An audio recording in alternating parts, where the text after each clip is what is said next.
This is part 4 of 5. I continue to talk about event attribution, and here I'm going to outline an approach and show an example of using coupled models. And what we found is that it's good if participants have time to also look at the, now will be the CMIP6 archive, and there's some issues from that, to just see how robust their results are.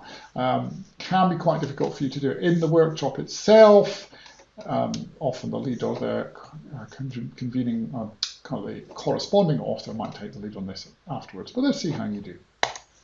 So we can also use this event attribution, can be done using the CMIP6 or the CMIP5 multi-model ensemble, but only about 100 simulations are available. You'll find for the data we're providing you, there's about 500 samples of data available. And the resolution lower as well, in general. Very few of the CMIP6 ensemble run at the resolution of 60 kilometers that the atmospheric model run by Plato at the Met Office does. So you might want to be quite selective about which models you use depending on what you're looking at. Key thing here is do not match 2020 in the real world to 2020 in the model worlds, because in a coupled model you wouldn't expect, for example, El Nino or the Atlantic circulation to be match year to year, because in a coupled model those are chaotic, so they'll do their own thing. No expectation they would match the real world at the same time. So it's important not to match 2020. Best approach, in my opinion, is to take a decade centered on 2020 to make sure you have enough samples. And then we probably have to make the assumption that the individual years are independent. Again, something to think about. Having computed probability events in much the same approach I just outlined in the previous part, you can then compute the risk ratio. And so here's an example from Australian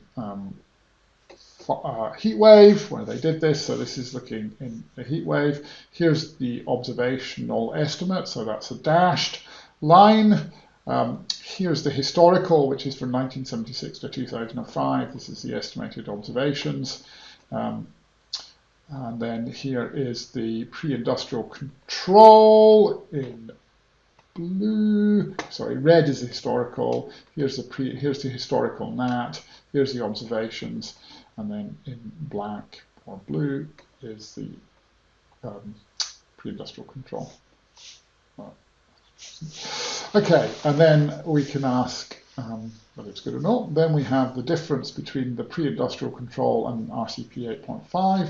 Essentially, the reason for just shipping to the pre-industrial control is best saying there's very little difference between the historical NAT and pre-industrial control. In this case, I'm not sure I'd recommend that. Now we have lots of natural ensembles to do.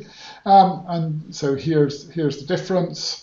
That's the pre-industrial control. Here's our observations, which are essentially sampling over the rest. Here's the RCP. And so what we see is a warm shift and essentially an increase in the risk of breaking this threshold. And then they estimated the FAR, or the risk ratio. So here's the risk ratio over here. This is for RCP 8.5 into the future. Here's the historical. And effectively they're concluding, well, it's sort of centered on 3 with quite a broad uncertainty range. So essentially the same approach you would use. Okay, so let's think about summarizing the approach overall. So we can do that for couple models, or we can do it for atmosphere only. So what's the impact? What we're trying to do is about the risk and the severity. So first of all, approach, define the event.